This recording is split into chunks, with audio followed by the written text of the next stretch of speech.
Atención selectiva, el podcast.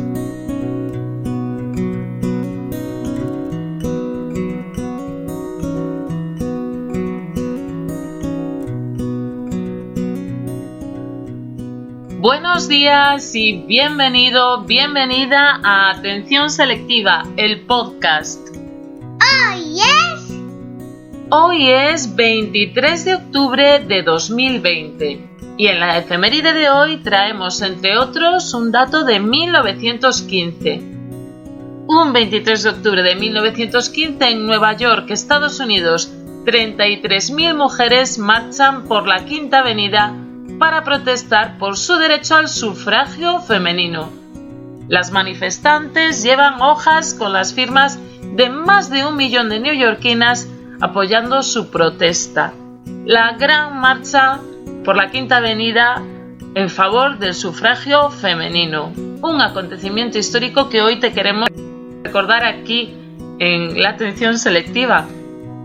Pero además vamos a dejar un dato muy tierno, porque el 23 de octubre de 1941 se estrena la película Dumbo, cuarto film de las películas animadas de Disney. Dumbo se basó en un libro para niños sobre un elefante con grandes orejas que es capaz de volar al usarlas como alas.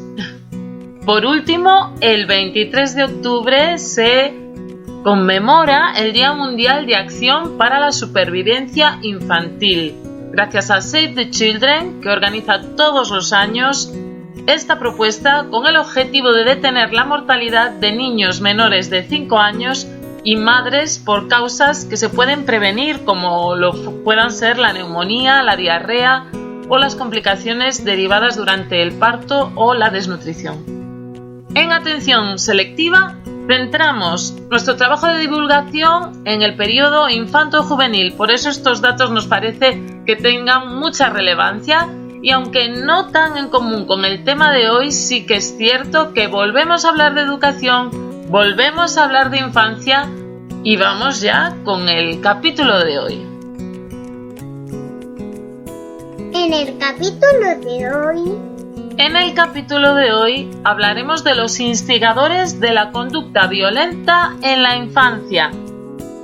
Definiremos qué es instigador y te lo contaremos todo acerca de qué factores pueden influir en que se propicie una conducta de tipo violento o agresivo en nuestra infancia.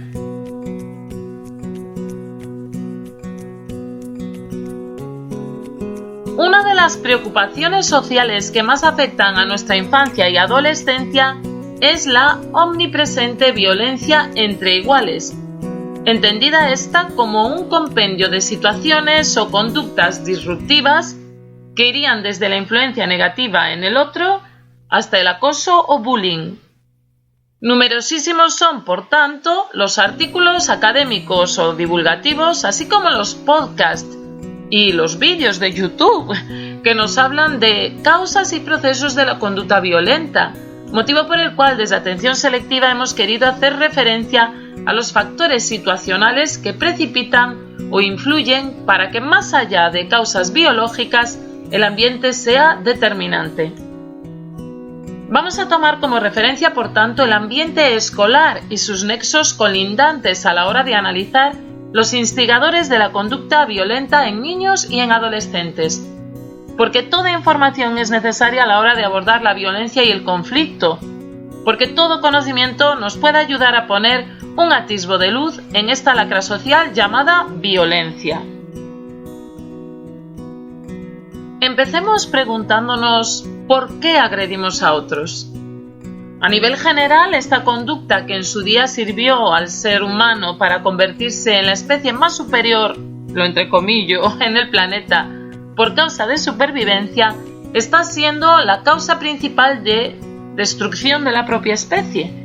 Atendemos en la actualidad a la sociedad más violenta que ha dado la historia de la humanidad, pero nada nuevo que añadir en el horizonte, pues son muchas de nuestras actitudes cotidianas las que perpetúan un diálogo agresivo y apenas somos conscientes. Por ejemplo, el uso sistemático de gritos, el uso de la ironía y el sarcasmo, la burla y la crítica o el crecimiento sistémico de la envidia. Serían claros ejemplos de esa omnipresencia del elemento violento en nuestras relaciones sociales, mal que nos pese. Pero más allá del surgimiento de la violencia o de sus motivos, cabe resaltar también, una vez esta está situada y establecida como algo con lo que convivir por desgracia, ¿qué situaciones la instigan? ¿Qué situaciones la propician o la ayudan para su surgimiento o enaltecimiento? Hoy analizaremos los factores situacionales, ambientales y sociales que hacen que la violencia entre por nuestras ventanas y se instale en nuestras vidas. Y mira que te vas por las ramas. ¿Qué va? Para nada, no me voy por las ramas porque ahora mismo te voy a contar que las causas inmediatas de la conducta violenta están fundamentadas en los instigadores o factores desencadenantes. Motivo central de este podcast, y te cuento además que estos tienen más que ver con la situación que con la genética o con la biología. Podemos dividir este tipo de instigadores en dos grandes grupos: instigadores sociales e instigadores no sociales. Vamos allá con los instigadores sociales. Dentro de este tipo de desencadenantes de la conducta agresiva, el mayor detonante lo encontramos en la provocación. La provocación induce un estado de ánimo negativo del lado de la víctima, que elicitará un número variable de respuestas. Asimismo, el rechazo, habiéndose producido de un modo reciente o en cualquier momento de la vida, podrían también elicitar la conducta agresiva.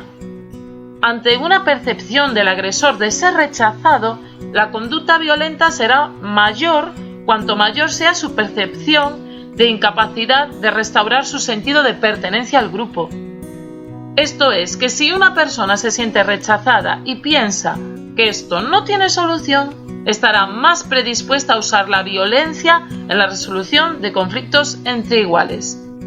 En muchas ocasiones nos preguntamos por qué un niño o una niña agrede de manera sistemática a sus iguales, y lo que realmente debiéramos preguntarnos no es el por qué, sino el qué causa esta reacción. Muchos de los agresores en edad escolar provienen de una situación de rechazo continuada, ya sea propiciada por el ambiente familiar o escolar. Hablar de víctima y agresor en muchas ocasiones resulta técnicamente injusto, pues al final todos somos víctimas de la violencia. Igualmente, la percepción de ser injustamente tratado, de que nos hayan faltado al honor, de sentirnos menospreciados o dolidos, también puede elicitar la conducta violenta, generalmente para recuperar una imagen positiva de nosotros mismos ante los demás. Este ha sido un sentimiento que ha guiado muchos cambios en los derechos fundamentales de muchos grupos sociales. No pretendo con esto justificar de ninguna manera el uso de la violencia, pero es cierto que muchos de estos movimientos sociales, acabados en actos violentos, estaban cimentados en años y años de represión de derechos fundamentales que causaban, y por desgracia todavía causan, segregacionismo e incomprensión. Traducido, a lo de la infancia o adolescencia, cuidado con la represión, cuidado con el tratamiento desigual, donde el adulto se considera como un ente moral superior. Y no puedo dejar de recomendarte justo en este momento la película del juicio de los 7 de Chicago, que puedes ver. Bueno, yo la he visto en Netflix, no he ido al cine porque con la que está cayendo pues evito las multitudes, pero sí la he visto desde Netflix y no puedo dejar de recomendar esta película de Sorkin, que me parece que entremezcla lo dramático y lo cómico de una manera magistral, y que te recomiendo. Es además un claro ejemplo de este tipo de conducta violenta que te estoy comentando. Pero vamos ahora con los instigadores no sociales, que son para mí los más sorprendentes.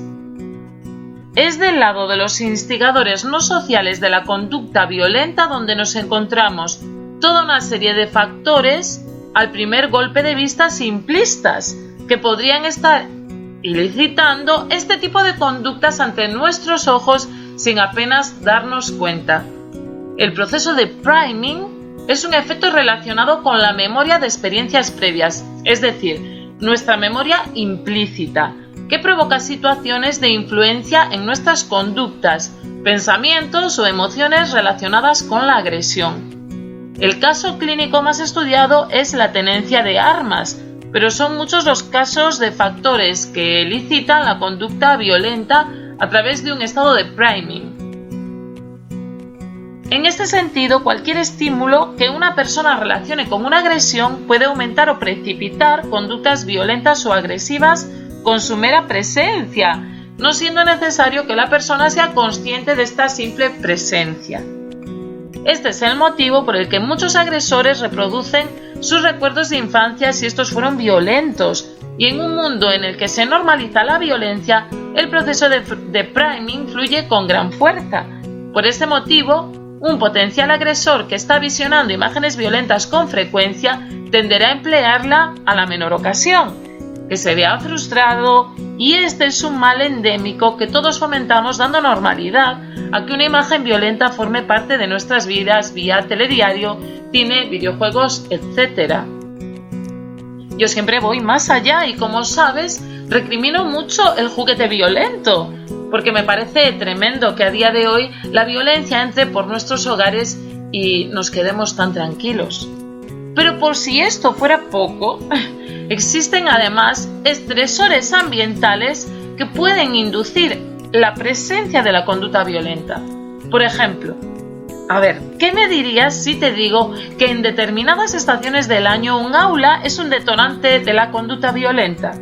Aspectos como el calor, el hacinamiento o el ruido excesivo pueden ser factores elicitadores de la conducta violenta. Imagínate ahora un aula de 25 alumnos en pleno junio.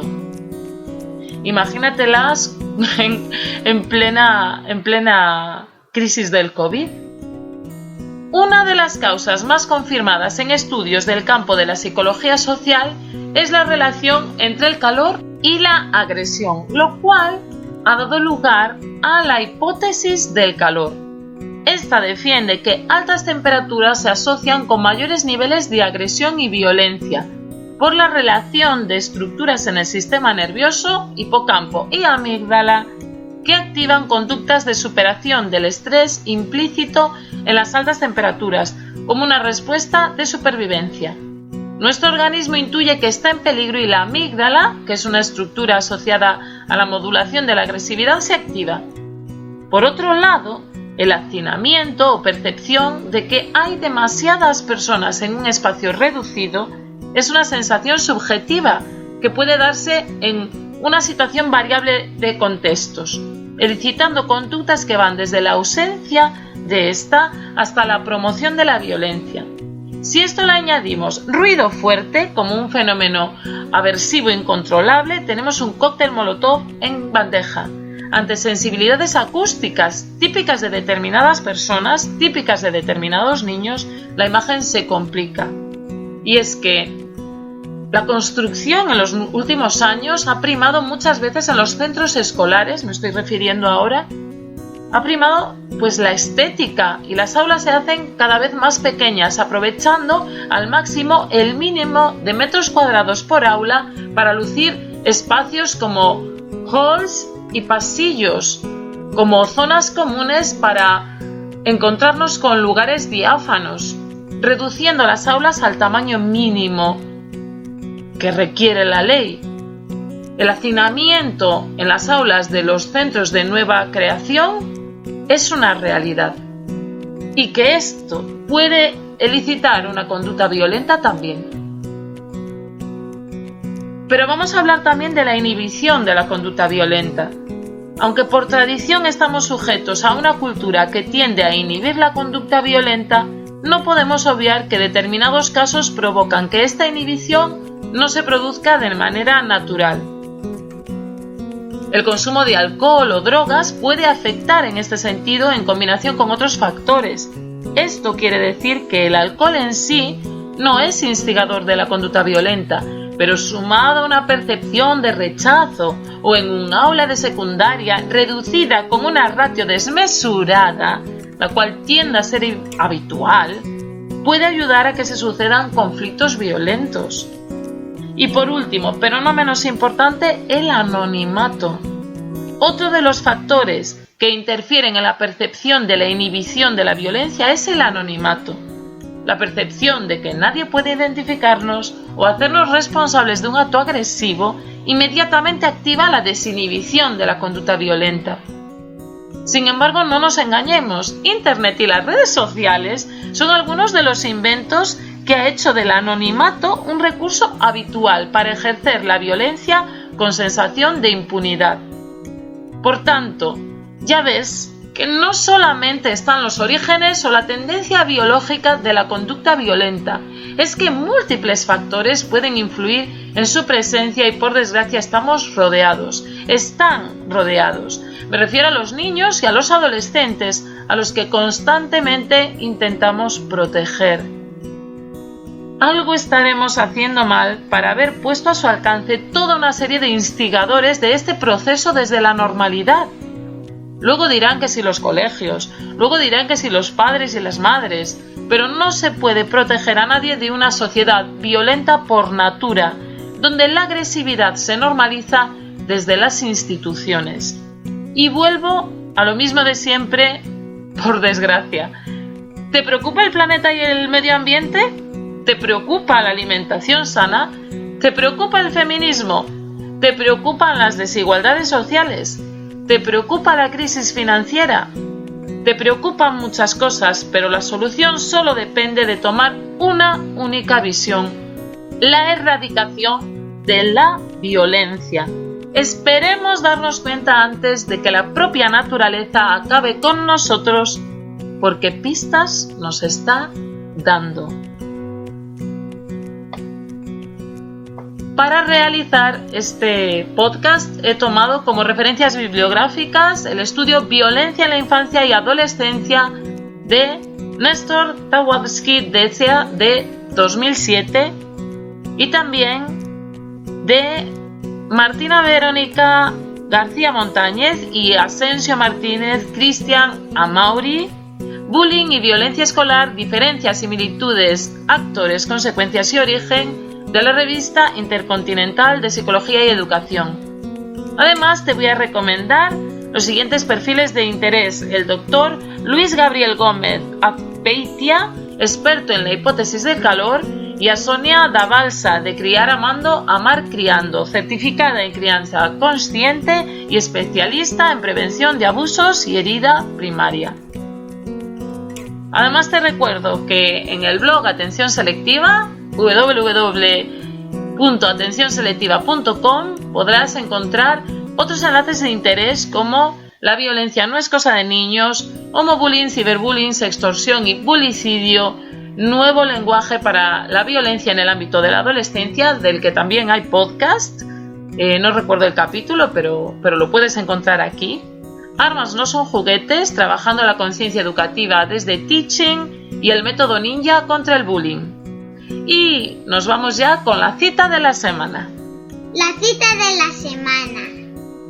Y volvemos a repetir en la cita de la semana al escritor Aldous Huxley, que no se me noten los corazoncitos en los ojos, porque es sin duda alguna uno de mis escritores favoritos. Y la cita dice así: lamentos y dolor se expanden en el aire a un ritmo de unos 300 metros por segundo.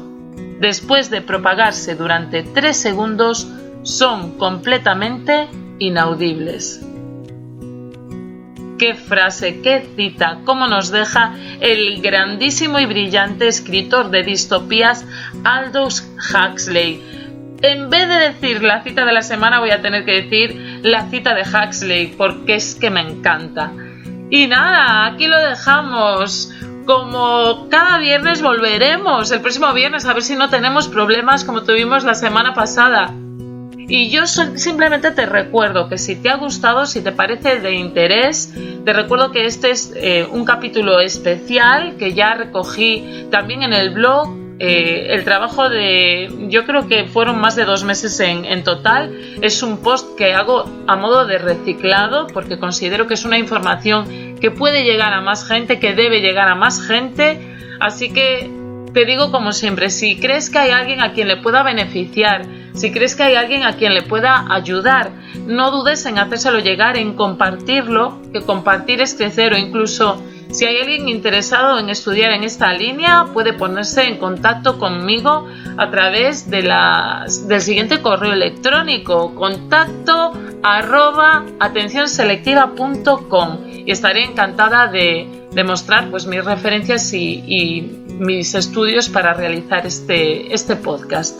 Y nada, te dejo ya, que me encanta que estés por aquí, que te dejes pasar, que te enganches a Atención Selectiva y nada, hasta el próximo viernes a las 8 de la mañana, como siempre, aquí en Spreaker. Hasta la semana que viene, amigos.